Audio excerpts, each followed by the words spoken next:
Ahora, para terminar el periodo de la historia de la educación argentina entre 1930 y 1955, vamos a poner el foco en la provincia de Buenos Aires. Nos vamos a centrar en el periodo de gobierno de Manuel Fresco, que fue entre 1936 y 1940, mejor dicho, su reforma fue en ese periodo, como un caso particular de política educativa. ¿Por qué ponemos el foco en la provincia de Buenos Aires? Podríamos haberlo puesto en cualquier otra provincia. Porque nosotros estamos localizados en la provincia de Buenos Aires. Para entender la historia de la educación de la provincia de Buenos Aires también resulta una base pensar en esta reforma, pero además porque algunas de las estrategias y de los dispositivos, de las creaciones que Manuel Fresco pensó para la provincia de Buenos Aires, después se multiplicaron o se llevaron a escala nacional. ¿Quién era Manuel Fresco? Manuel Fresco era un dirigente conservador de la provincia de Buenos Aires. Él había participado del golpe de Estado de Irigoyen. Él era uno de los que dudaba de la democracia liberal. Y lleva adelante en la provincia de Buenos Aires, de la mano de su ministro de gobierno, Roberto Noble, una reforma educativa que es parte de su política para la provincia, donde busca reunir o busca hacer conciliar la justicia social, es decir, la atención a las necesidades básicas de la población, junto con el disciplinamiento de la sociedad, o sea, el logro de la adhesión de las personas a valores e instituciones definidas por el gobierno. En el caso de las intenciones de Manuel Fresco y de la reforma, su principal preocupación tenía que ver con ordenar la provincia de Buenos Aires después de la crisis económica y también con reordenar las ideas y recuperar el control del ejercicio del poder político. Fresco era admirador de Mussolini y, como estos políticos europeos, era un temeroso del comunismo y un temeroso del avance del comunismo en América. Por lo tanto, era un convencido de que en Argentina, para el caso puntual en Buenos Aires, había que llevar adelante algunas de las políticas parecidas a las que Mussolini había puesto en marcha en Italia, que tenían que ver justamente con atender algunas necesidades, las necesidades básicas de la población, a los efectos de evitar que se genere un malestar y un clima de ideas y un malestar económico y social proclive al avance del comunismo, y a la vez combinar esta distribución de bienes sociales con el disciplinamiento. Y para este disciplinamiento, para este control de las ideas políticas contrarias de la oposición, definía tres valores: la religión, el nacionalismo o la defensa de la nación ante ideas extranjeras, y la familia como núcleo básico organizador de la sociedad. Bueno, Fresco también llevaba adelante estas políticas porque aspiraba a ser candidato a la presidencia de la nación. Aprovecho para sugerirles que miren un video del canal Encuentro, que también está en el aula virtual, donde se despliega las políticas en general, las políticas sociales de Fresco, y se pone énfasis en algunas de las cosas que comenté recién. ¿Qué tiene de particular la reforma Fresco-Noble? Bueno, en principio, y siguiendo a Pinot, podríamos decir que se propone y logra conformar una nueva pedagogía hegemónica, un nuevo modelo pedagógico que en algún punto intenta sustituir, o después vamos a ver que es complementar a la pedagogía tradicional de corte positivista, y que luego se difunde a nivel nacional.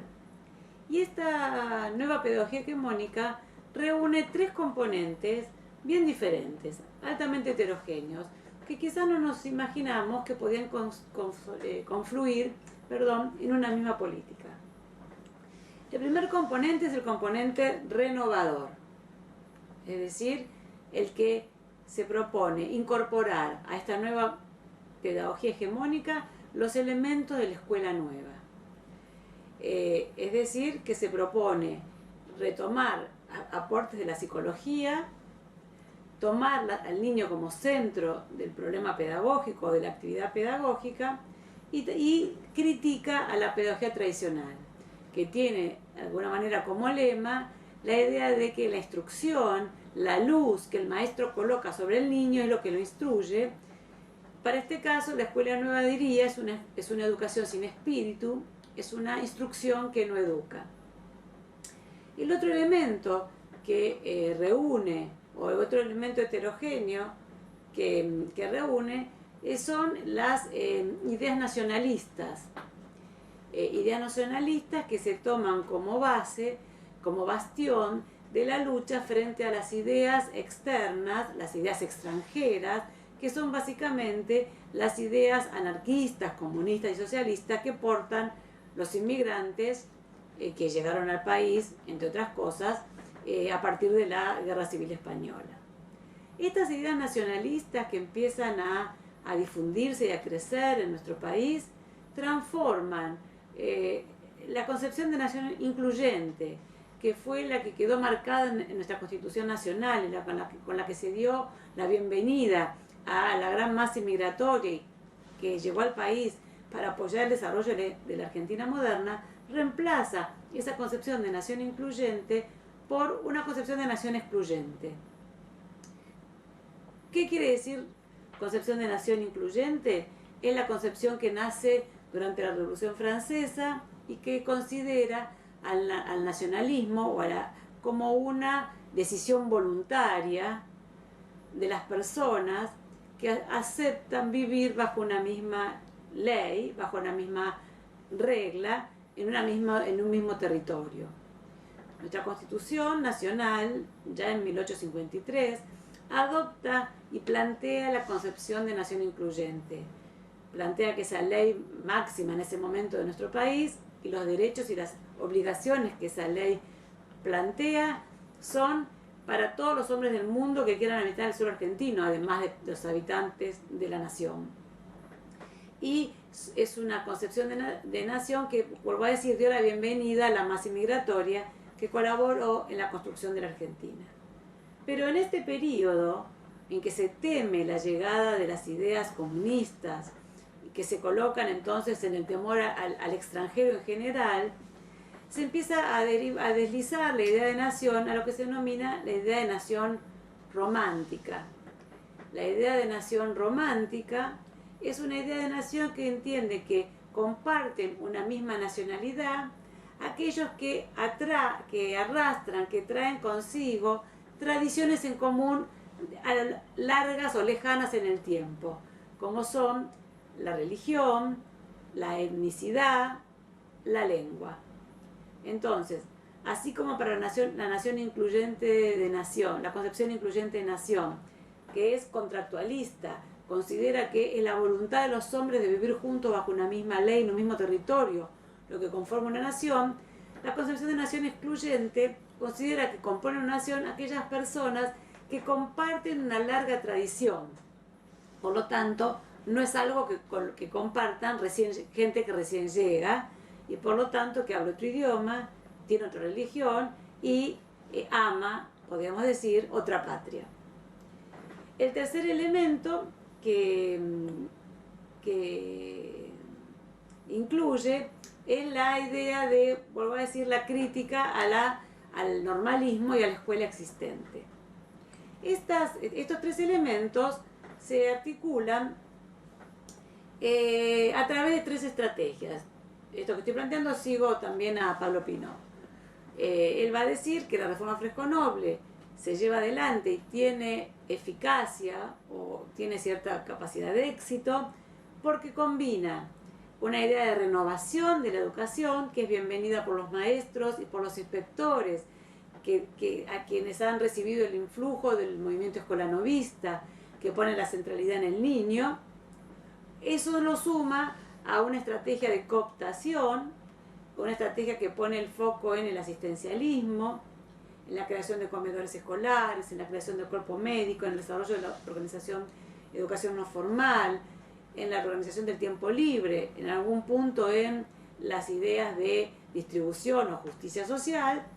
Y un tercer elemento que parecería que es contradictorio con los anteriores, que es la estrategia represiva. Para lograr el disciplinamiento lleva adelante una estrategia de control ideológico del sistema educativo, de las ideas de los maestros, sustentando o apoyándose en un trípode que es la idea de Dios, patria y hogar como base de organización de la sociedad. Uno de los elementos que para nosotros es importante de la reforma Fresco-Noble, dentro de los que son sus políticas de justicia social y de cooptación, o es decir, de distribución de asistencial o de algunos bienes sociales, va a ser la creación de la Dirección Provincial de Educación Física y Cultura de la provincia de Buenos Aires. Quedémonos con esta información porque de la mano de esta dirección se van a llevar adelante una serie de acciones de la cultura física y la educación física en la provincia de Buenos Aires que vamos a retomar en la unidad 3. Bueno, con estas ideas damos el cierre al periodo de historia de la educación en Argentina que comenzó en 1930 y finaliza en 1955. Vamos a trabajar hoy el último periodo histórico de la historia de la educación en Argentina que desarrollamos en esta unidad. Es el periodo que va desde el golpe de Estado a Perón, al general Perón, en 1955, hasta la recuperación de la democracia en 1983.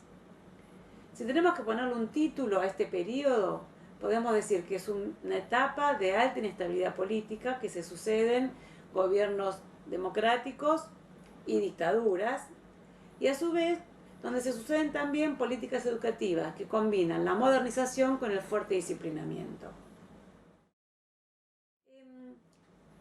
¿Cómo empieza el periodo? El periodo empieza con un golpe de Estado, cívico-militar, que quienes quienes dan ese golpe de Estado, autodenominan Revolución Libertadora. Y el periodo concluye luego de 6 años de la dictadura más sangrienta que tuvimos en nuestro país, que inició en 1976, concluye en el año 1983 con la recuperación de la democracia, luego de elecciones presidenciales que le dan el triunfo a Raúl Alfonsín, perteneciente a la Unión Cívica Radical. Aunque para ustedes esta es una etapa bastante lejana, probablemente muchos de ustedes hayan nacido después de 1983, para quienes hacemos historia y para quienes vivimos en esa época, se trata de una etapa que los historiadores denominan de historia reciente, y que resulta para abordar un poco más compleja que los periodos que están más lejanos en el tiempo, por el involucramiento que tiene el historiador. Por eso, para desarrollar algunos aspectos generales del periodo, me voy a apoyar en 2 trabajos de 2 historiadores que han organizado, compilado un tomo de esta colección que se llama Nueva Historia Argentina. Hay 2 tomos, uno que coordinó, que dirigió Daniel James, que va entre 1955 y 1976. El tomo se llama Violencia, Proscripción y Autoritarismo. Con este voy a empezar y después voy a tomar una parte del texto que dirigió Juan Suriano, que va del 76 al 2001 y que se llama Historia Argentina entre dictadura y democracia. Me parece importante, voy a leer lo que César Skach plantea en la introducción al libro, porque me parece que seguir las ideas de este historiador me permiten reunir todos los elementos que son interesantes para que ustedes se ubiquen en el periodo, que es interesante y conflictivo. Dice, este volumen cubre el periodo que va desde la caída del gobierno de Juan Domingo Perón en 1955 hasta el golpe de marzo de 1976. Durante esos años de violencia, proscripción y autoritarismo, la historia argentina fue atravesada por diversos problemas que se entrecruzaron permanentemente. En el nivel económico fue visible la búsqueda de un nuevo modelo de desarrollo que intentó superar los límites del modelo populista. ¿A quién denomina o a qué se refiere con el modelo populista? Se refiere al modelo económico desarrollado por el peronismo, ¿no? Un modelo que partía de un país que tenía un desarrollo y cierta riqueza, y se proponía distribuir en bienes sociales, cubriendo las necesidades básicas de la población. En el plano político, la meta principal fue la instauración de un régimen democrático, pero que se basó hasta el año 1973 en la exclusión y marginación de un partido político, el peronismo. En lo social, el periodo se caracterizó por la presencia de varios elementos, tales como el aumento de la población en las grandes ciudades, particularmente en Buenos Aires, por corrientes migratorias internas y de los países limítrofes, y también por el creciente aumento de la conflictividad social, tanto en el litoral como en el interior del país. En el plano cultural, el dato más relevante fue la emergencia de una cultura juvenil, que más allá de la formación de nuevos gustos en la música, la moda y el cine, estuvo marcada por una importante impronta de rebelión. ¿Por qué autoritarismo, proscripción y violencia? ¿A qué se refiere César Kach en esta introducción, esta parte de la introducción, con la idea de la conflictividad social? Lo primero que tenemos que pensar que el grupo que derrocó al presidente Perón y que se autodenominó libertador, ¿no?, del país frente a un gobierno que consideraba un régimen autoritario y populista, lo primero que hay que decir es que este grupo se propuso desperonizar el país, desmantelar el modelo político que estaba basado en esta relación entre el líder y la masa, y debilitar los canales parlamentarios y partidarios. La manera de llevar adelante la proscripción del peronismo y reorganizar el país bajo otro modelo fue proscribiendo el peronismo, es decir, prohibiéndole participar en elecciones como un partido político y obligando a Perón, a su líder, a exilarse. Entonces, piensen una forma, un intento de hacer funcionar la democracia, un intento de hacer funcionar un régimen democrático, marginando a un sector político que representaba a una porción importantísima del país. Eso llevó a que todos estos grupos que no se sentían representados por los partidos políticos que existían y no encontraban un partido político que los represente, manifestaran sus necesidades políticas y manifestaran su oposición por fuera del régimen democrático, o sea, por fuera del régimen parlamentario, por fuera de los límites que imponía el gobierno de facto o los gobiernos democráticos que se organizaron después. Kach nos dice que el libro se inicia con el análisis de la situación política a partir del golpe militar y el impacto de los varios intentos por construir un sistema político democrático y representativo sin la participación del peronismo y solo con la participación del resto de los partidos políticos.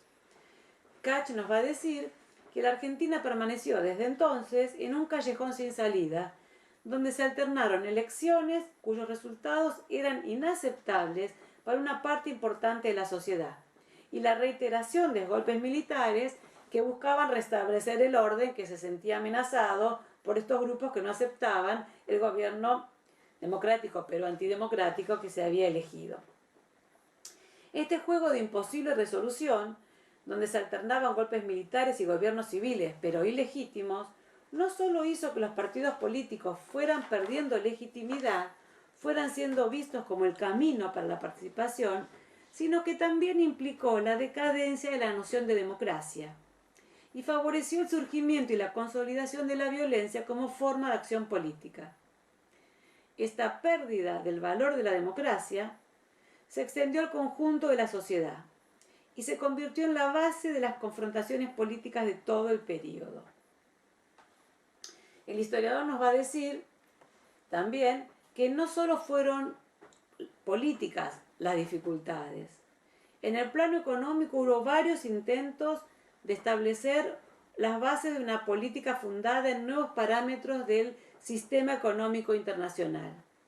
Ingreso de capital extranjero, desarrollo industrial relacionado con nuevos avances tecnológicos y reorientando las relaciones entre capital del trabajo con condiciones menos benévolas que durante la etapa durante el modelo de conciliación de clases que proponía el peronismo. Estas nuevas orientaciones económicas estuvieron dirigidas e impulsadas por el Estado, que desempeñó un papel importante, sobre todo en las economías regionales. Las tensiones generadas por los intentos de promover cambios en el modelo económico, en la distribución del ingreso y en los desarrollos regionales, dio lugar a la emergencia de nuevos actores sociales, que respondieron, algunos acomodándose a la nueva situación y otros resistiendo a esa nueva situación de una manera violenta. Un ejemplo de esto último aconteció en el interior del país, en la provincia de Córdoba, en la ciudad de Córdoba, donde las manifestaciones obreras se convirtieron en protesta social, involucrando a otros sectores de la sociedad como estudiantes, empleados y vecinos, así como algunas instituciones de la sociedad civil y la iglesia. Pensemos que en Córdoba existían algunas industrias estatales de fabricación de automotores, de fabricación de aviones, que habían sido de alguna manera bastiones del proyecto de industrialización del peronismo y que tenían a sus representantes sindicales como opositores a los nuevos proyectos económicos sociales. Las formas que adquirió el conflicto implicaron cambios en la postura de los sindicatos y los dirigentes sindicales. Estos últimos se encontraron en una posición en la cual, por un lado, tenían que negociar con los empresarios y el Estado las condiciones de trabajo de sus afiliados. Pero por el otro, eran los representantes efectivos de un peronismo que no podía participar políticamente frente a otros sectores de poder. Esta situación le dio una dosis de poder muy importante, pero al mismo tiempo lo fue distanciando de las bases sociales. El poder sindical, según este autor, quedó preso de un juego que en el largo plazo no le dio los resultados esperados y lo dejó vulnerable a los opositores dentro del movimiento peronista y del movimiento obrero.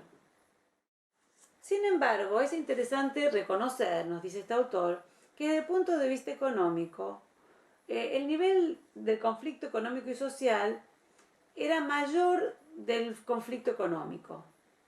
Nos dice este autor que el Producto Bruto Interno no había caído tanto y que la situación económica no era dramática.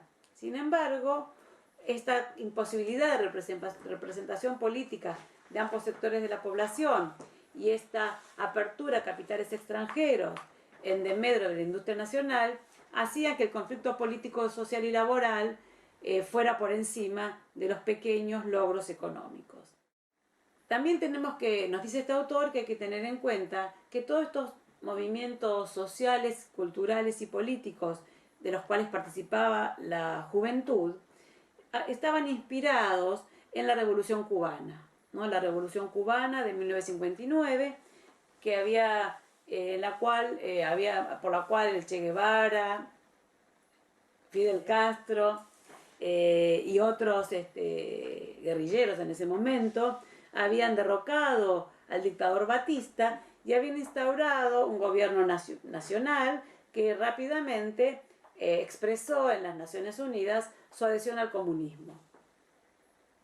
La proyección de las expresiones culturales y políticas internacionales dio entonces, bajo el modelo de la Revolución Cubana, dio paso a nuevas formas de acción política. Libros, revistas, folletos y películas difundían la noción de liberación nacional, lucha armada y hombre nuevo. Y lo más notable en este proceso fue el peso de la juventud, porque fue en este espacio generacional donde se amalgaron ambas culturas. Fueron los jóvenes los que adoptaron los nuevos estilos, los nuevos códigos culturales y los que conformaron una cultura de la rebelión, que fue gestual, simbólica e ideológica. Las transformaciones estuvieron presentes en toda la sociedad, pero fue en el ámbito de la universidad donde los cambios se experimentaron con mayor intensidad. En la universidad, la cultura de la rebelión no fue solo gestual y simbólica, sino que estaba asociado a lo político ideológico, y la universidad se convirtió en un campo de batalla por las ideas, y ello también impactó en el desarrollo de las disciplinas científicas. Kach cierra su introducción diciendo que las tensiones e ilusiones adquirieron mayor intensidad en el periodo 73-76. Los diferentes actores políticos y sociales pudieron imaginar en estos 3 años en los cuales el peronismo pudo volver a participar en la política y Perón volvió a la Argentina para su tercer mandato. Los diferentes actores políticos y sociales pudieron imaginar que era posible hacer la realidad sueños de transformación y resolver las contradicciones existentes en la sociedad. Juan Domingo Perón, el líder exilado en España, impulsó esos deseos de transformación, buscó una salida a las tensiones acumuladas y legitimó las nuevas acciones políticas de la juventud. En el exilio de Madrid, Perón no imaginaba la magnitud de las dificultades que se estaban gestando, y cuando regresó a la Argentina, las contradicciones estallaron de diversas formas. Los escollos se multiplicaron y prepararon el terreno para un nuevo golpe militar que no se haría esperar en 1976. Vamos a retomar las intenciones y las ideas del golpe, ¿no? O de la autodenominada Revolución Libertadora. Los líderes que habían dado el golpe se imaginaban a sí mismos como aquellos que habían liberado a un régimen político que combinaba demagogia con engaño y coerción. Si este grupo se consideraba a sí mismo como aquellos que estaban recuperando la democracia y estaban liberando a la Argentina de un régimen de ese tipo, el golpe de Estado era para ellos un acto democrático. Y su denuncia y la reeducación de la sociedad era la tarea que había que hacer para reabsorber y sacar de la cultura argentina las ideas peronistas. Desperonizar la Argentina era una necesidad. Estaba prohibido, por ello estaba prohibido nombrar a Perón, a su esposa, estaba prohibida la marcha peronista, se quemaron libros e imágenes. La prohibición llegó también al partido político. Como ustedes imaginan y como ustedes pueden reconocer, la eficacia de la tarea de desperonización fue efímera. Duró lo que duró la imposición y la violencia política que lo proscribió. Y el peronismo sobrevivió al golpe y fue el eje, aún con el Perón en el exilio, de todo el movimiento opositor. ¿Cómo fue la forma de hacer política? Con el peronismo proscripto y con unos grupos que se proponían erradicar el peronismo, pero lograr un desarrollo nacional diferente del modelo populista. En principio, nuevos modos de hacer política. Estos nuevos modos de hacer política suponían que había un desfasaje en el nivel de los intereses socioeconómicos y de los bloques políticos. Y por otro lado, el movimiento sindical peronista se empieza a constituir como un actor político autónomo. Ya no era las bases de un partido político, sino ante un partido político desmantelado que no podía expresarse, era la representación de ese partido, que llevaba adelante estrategias defensivas cuando las políticas nacionales le permitían o mantenían algunas conquistas que le había dado el peronismo y pasaban a la oposición cuando esto no era así. Y la novedad de este periodo es el ingreso de las Fuerzas Armadas en la arena política como un actor político, asumiendo un rol tutelar, interviniendo para suspender las prácticas democráticas y las instituciones parlamentarias, y unas Fuerzas Armadas que asimilan y juntan como enemigo al peronismo y al comunismo. Esta lógica política hizo que entre el 55 y el 73 se alternaran gobiernos democráticos y legítimamente elegidos porque el peronismo no participaba en las elecciones, con interrupciones a estos gobiernos por parte de golpes de Estado. ¿Qué pasaba con la representación del sector popular? El sector popular no tenían un partido político que los representara y se expresaban a través de acciones extrainstitucionales. Y además se expresaban poniendo en jaque las medidas económicas que trataban de viabilizar incluso los gobiernos democráticos como el de Frondizi y el de Ilia en el interregno entre los golpes de Estado. Las opciones económicas fueron tres. El primer intento, que es el que lleva adelante Frondizi, habiendo pactado con Perón para ganar las elecciones con el voto del peronismo, era llevar adelante un modelo económico que los historiadores denominan de populismo reformista. Es decir, iba a llevar adelante un proyecto de desarrollo nacional a partir de la extracción de algunas riquezas del sector primario, entre ellas el petróleo, pero iba a mantener las conquistas sociales y laborales del peronismo. Así que era un modelo de desarrollo, los historiadores denominan con conciliación de clases, es decir, manteniendo baja la conflictividad social. El modelo que siguió y que tuvo que ver con la primera interrupción democrática intentó llevar adelante un proceso de industrialización con apertura al ingreso de capital extranjero. La apertura al ingreso de capital extranjero produjo que se hiciera más heterogéneo el sector industrial, que se debilitaran aquellos elementos que defendían a la industria nacional, que se introdujera más tecnología y que se necesitara menos mano de obra. Por lo tanto, este tipo de modelo de desarrollo debilitó el modelo de conciliación de clases y alentó o permitió que aumente la conflictividad social, porque fue de la mano de la pérdida de alguna fuente de trabajo. El tercer modelo económico fue el modelo liberal. El modelo liberal, que se llevó adelante una vez dado el golpe de Estado del 76, estuvo a favor de la internacionalización de la economía, con la reducción de todo tipo de aranceles y barreras, con la retracción del Estado al modelo prácticamente liberal del periodo 1880-1930, con muy baja intervención del Estado en las cuestiones económicas, pero con alta intervención en los aspectos de disciplinamiento de la sociedad. En esa etapa hay un protagonismo muy alto del sector privado y de la industria de capital extranjero, totalmente alejado del modelo de conciliación de clases. ¿Cómo se manejaron los partidos políticos en relación a estos modelos? El radicalismo, que fueron los partidos que ganaron las elecciones, con Frondizi y con Ilia, oscilaron entre el populismo reformista y un desarrollismo con cierta conciliación de clases.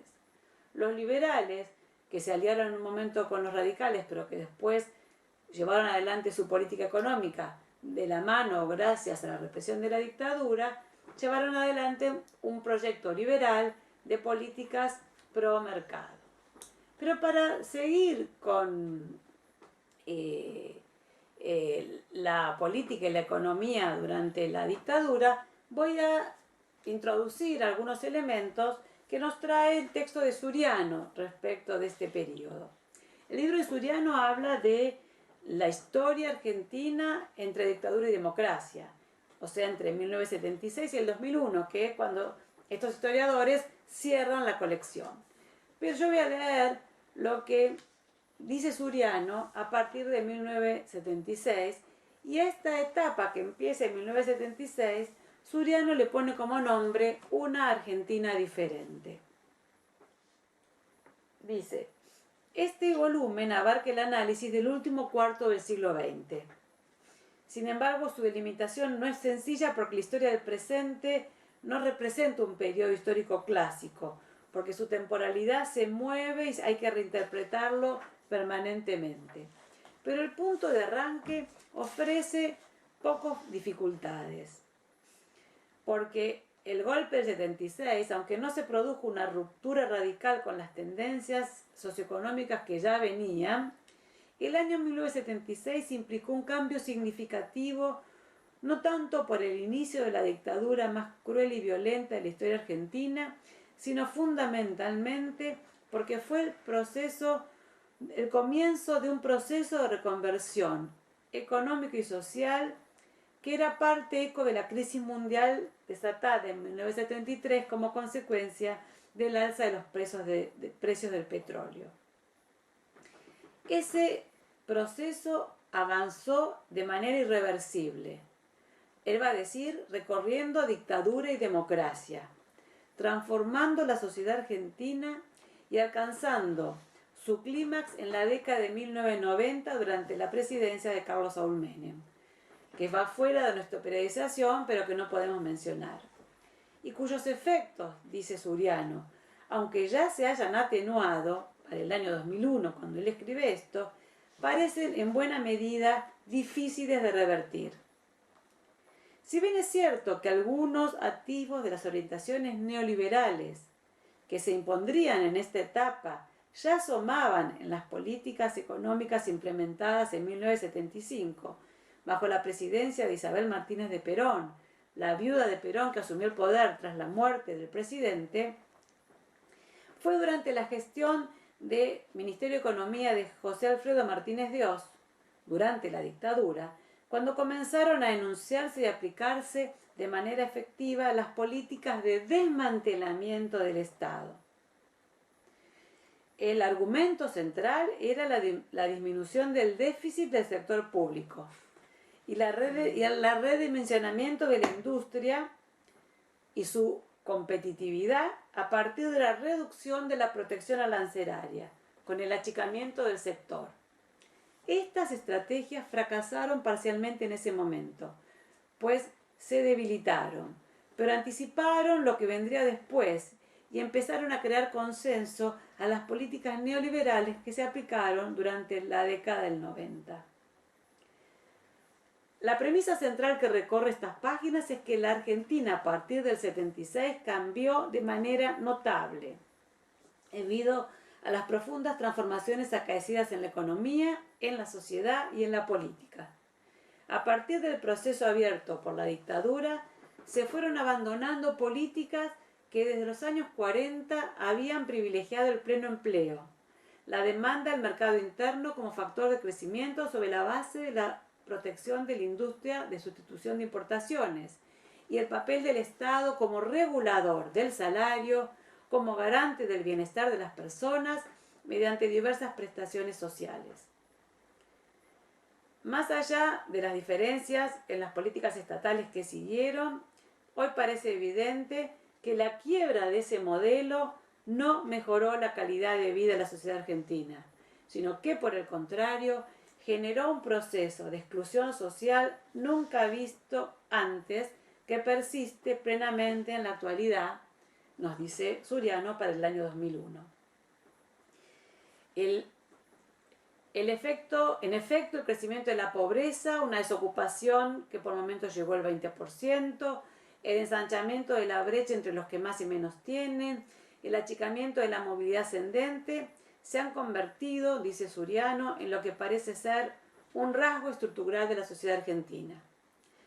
Si hace 30 años, decía Suriano en el 2001, o sea, en 1970, Argentina era una nación sumergida en un profundo y grave enfrentamiento político, pero que aún se pensaba a sí mismo como un lugar de bienestar, de inclusión y de integración social, hoy es un país fracturado socialmente que solo apela a débiles políticas asistenciales para combatir la pobreza. En relación a lo político, el nuevo régimen militar no fue uno más y excedió largamente la agenda represiva autoritaria de las dictaduras clásicas, de las dictaduras que ya habíamos tenido en nuestro país. El gobierno surgido de golpe de 1976 encabezado alternativamente por los generales Videla, Viola, Galtieri y Viñone, al margen de los matices que los diferenciaban, nos retrotraen a los peores años vividos durante el último siglo. En ellos se impuso como norma el terrorismo de Estado, y las libertades públicas e individuales fueron violadas brutal y sistemáticamente como nunca antes. Es cierto que durante la primera mitad de la década del 70 se fue instalando un clima generalizado de intolerancia y violencia política, pero este alcanzó su punto culminante en los meses anteriores al golpe, cuando la represión ilegal y paraestatal habían crecido notablemente y eran tolerada y alentada quizás por el propio gobierno justicialista en declive. Pero con la irrupción del general Videla y el autodenominado proceso de organización nacional en el poder, estos métodos, que eran paraestatales, se oficializaron y se generalizaron. De esta manera, desde un Estado controlado por las Fuerzas Armadas, se profundizó la desintegración social al imponer un régimen de terror que apelaba a la eliminación y desaparición sistemática de las personas y que tuvo características de un verdadero genocidio. Sin embargo, que los militares hayan sido los principales responsables no implica perder de vista la colaboración prestada por amplios sectores de la sociedad. Por eso conocemos al golpe o a la dictadura como dictadura cívico-militar, ya sea mediante el apoyo explícito a la dictadura o a través del silencio cómplice que ayudó a conformar un consenso civil al nuevo régimen. En el primer sentido, debe mencionarse la participación activa en cargos ministeriales y municipales de cientos de cuadros intermedios de diversos partidos políticos nacionales y provinciales, que le dieron al gobierno de facto un carácter cívico-militar. Por otro lado, recibió un apoyo casi unánime de los medios de comunicación, de la cúpula eclesiástica y de múltiples asociaciones empresariales, así como de diversos sectores de la sociedad civil que rescataban la supuesta restitución del orden político y social, no importara cuál fuera el costo. La evidencia del apoyo de políticos, empresarios, obispos y periodistas al gobierno dictatorial son irrefutables. Pero el mayor impacto, y tal vez el más traumático y paradigmático, nos dice Suriano, fue el respaldo de los amplios sectores de la sociedad, que se pueden ver a partir de dos acontecimientos bien diversos, nos dice Suriano: el fútbol y la guerra. ¿Qué mejor ejemplo de esta colaboración que las imágenes acumuladas durante el Mundial de Fútbol, que fue a la vez una formidable operación de consenso y de legitimidad de la dictadura? Sin duda, la impresionante movilización popular en apoyo del seleccionado de fútbol durante el mes que duró el torneo pudo aparecer, y así se la quiso usar, como una manifestación de apoyo al propio régimen militar. No tanto por ser un respaldo explícito al régimen, sino por contribuir a tender un manto, un velo que ocultaba la aberrante violación de derechos humanos que se estaba llevando a cabo.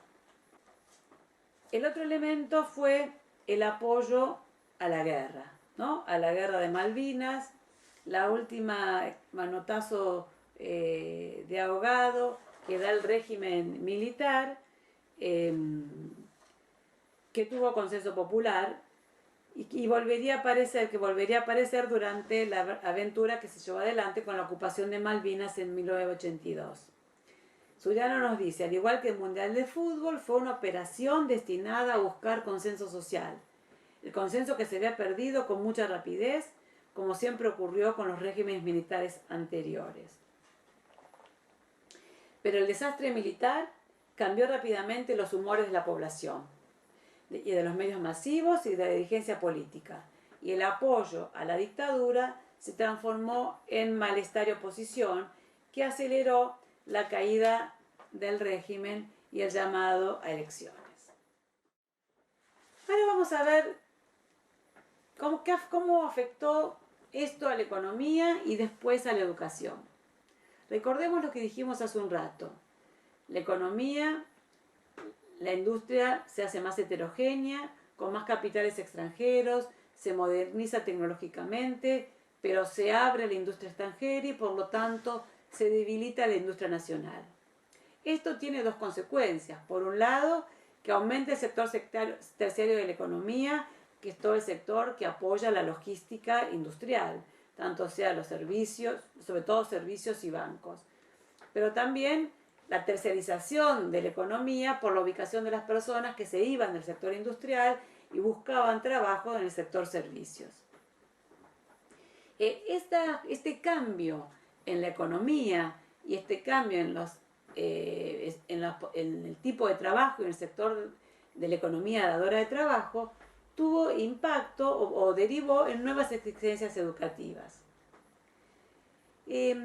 Algunas de las nuevas exigencias educativas también vinieron de la mano de las políticas desarrollistas.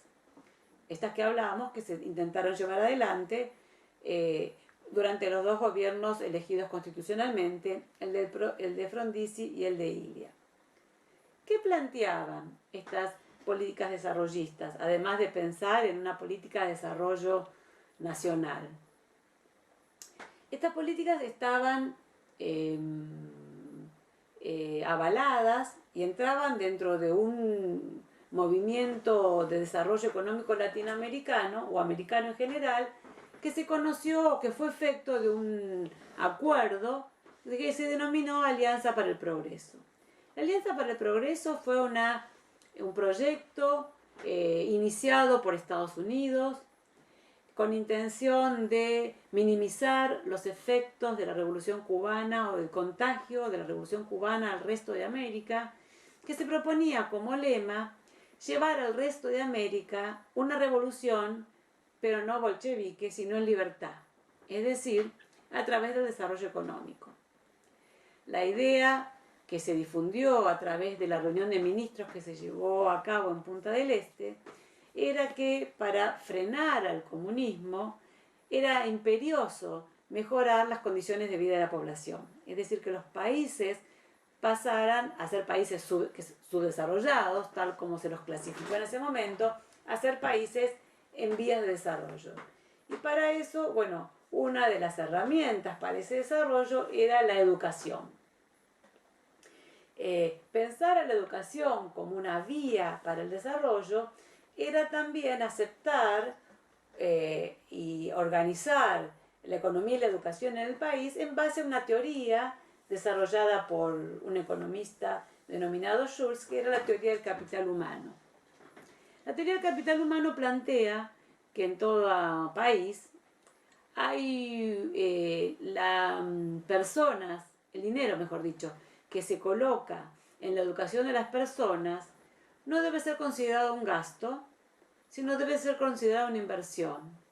Una inversión no en tecnología, no en materia prima, sino en recursos para el trabajo. Y a eso se denomina capital humano. Invertir en educación, para esta teoría, es optimizar las condiciones para que el capital se despliegue y se desarrolle y se logre mayor acumulación.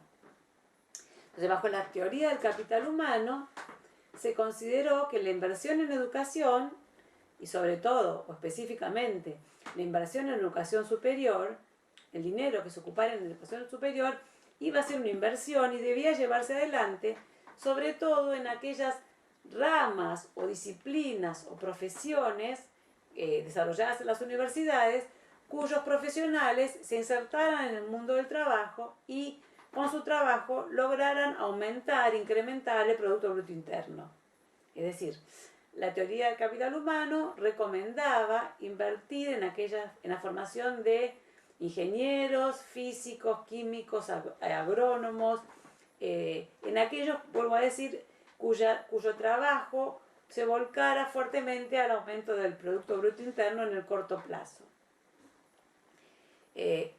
Estas políticas desarrollistas tenían como contrapartida la preocupación por la eficiencia y la preocupación por el sobredimensionamiento del Estado. Entonces, así como por un lado se piensa que la inversión en educación, que el dinero que el Estado coloca en educación superior es una inversión tanto individual como pública para lograr el desarrollo, por otro lado se piensa que la educación, que el dinero que el Estado Nacional pone, por ejemplo, en la educación primaria de las provincias, es un gasto. Y empiezan a triunfar en el terreno de la educación las posturas que plantean que el rol del Estado Nacional en la educación primaria y secundaria debe ser subsidiario, es decir, el Estado Nacional debe dejar de ser el principal proveedor y garante de la educación para pasar a estar en segundo plano, allá en aquellos lugares donde los particulares, sean las familias, las empresas educativas o la iglesia no llegaran con su provisión de educación. Y es en este periodo que estamos estudiando hoy, a partir de 1955, cuando triunfan estas posturas que proponen ajustar el presupuesto del Estado Nacional, y entre los elementos a reducir en ese presupuesto es el dinero que el Estado Nacional coloca en la educación primaria y secundaria. ¿Cómo se expresa el triunfo del rol subsidiario en la educación? Se expresa en las políticas de transferencia de las escuelas primarias a las provincias. Si ustedes se acuerdan, nosotros estudiamos que de la mano de la ley 1420, en el periodo 1880-1930, se había sancionado la ley Laínez, una ley que iba en auxilio de aquellas provincias que no podían sostener su educación, permitiéndole al Estado Nacional crear, sostener, proveer escuelas primarias sostenidas por el Estado Nacional en territorio provincial. Bueno, estas escuelas fueron las primeras que sintieron el efecto de las políticas de achicamiento del Estado, de subsidiariedad del Estado Nacional. Y en el periodo de inestabilidad política que se dio entre el 56 y el 78, las escuelas Laínez se transfirieron en época de dictadura a las provincias y se recuperaron como escuelas Laínez en los gobiernos democráticos de Frondizi e Ilia. Pero finalmente, cuando se instala la dictadura, en el año 1978, se transfieren definitivamente a las provincias. Este proceso de ida y vuelta, de transferencia y contratransferencia de las escuelas primarias dependientes del Estado Nacional a las provincias, afectó fuertemente la calidad de la educación prestada en estas escuelas. Y fue una primer marca y un primer momento en el debilitamiento de la educación pública en nuestro país. La dictadura cívico-militar de 1976 retoma esta tarea de destrucción y, al decir de Pablo Pinó y otros colegas, es el principio del fin de la educación pública de calidad en nuestro país. ¿Qué otros niveles del sistema educativo podemos o merece la pena mencionar?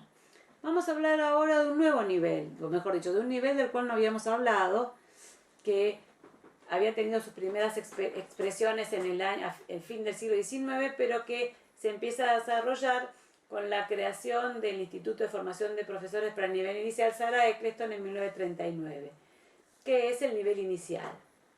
En este periodo que empieza en 1955, cuando se dan estas transformaciones económicas, es un nivel que se expande, que crece su matrícula. ¿Por qué motivos? Colabora en el crecimiento de la matrícula, es decir, que más familias manden a sus hijos pequeños a la escuela más tempranamente y lo manden al nivel inicial, dos hechos.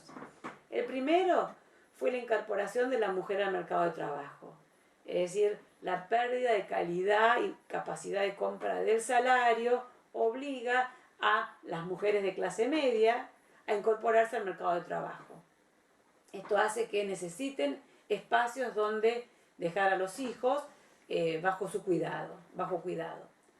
A esta necesidad social se suma la difusión de los conocimientos que la psicología del desarrollo, la psicología evolutiva y la psicología del aprendizaje había producido en relación a los primeros años de vida y al reconocimiento de la potencial educativo, ¿no? Y de la educabilidad de esos primeros años, y a los beneficios psicológicos y sociales de toda índole que tenía la educación para el desarrollo y el crecimiento de los niños.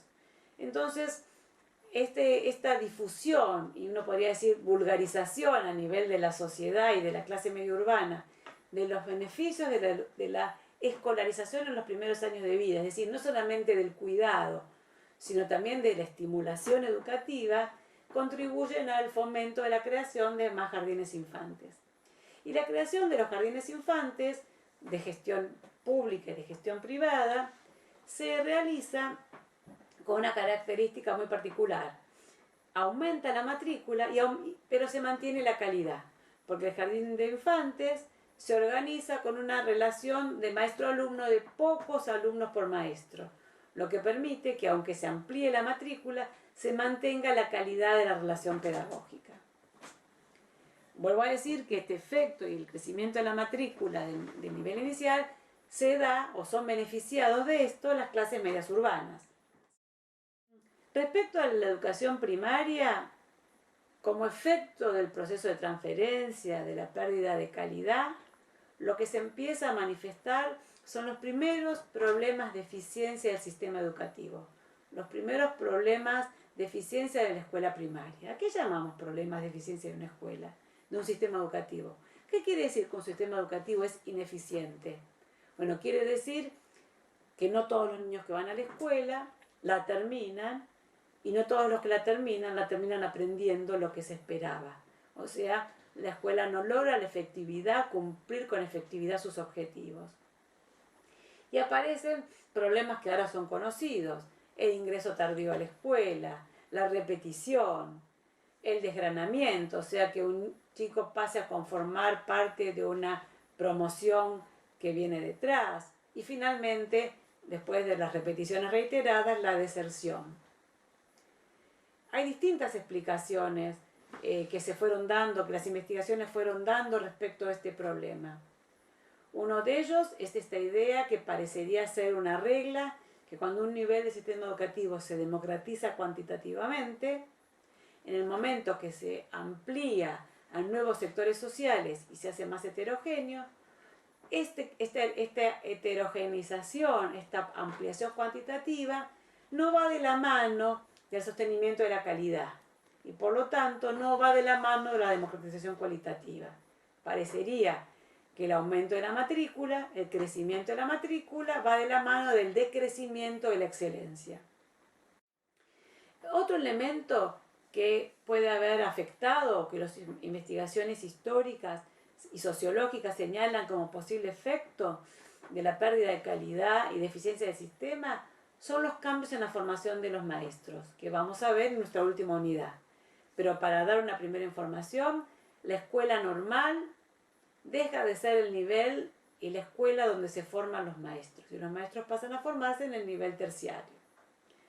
El tercer elemento son las políticas de transferencia de las que hablé recién, o sea, el posicionamiento del Estado Nacional con un rol subsidiario, secundario, respecto de la educación.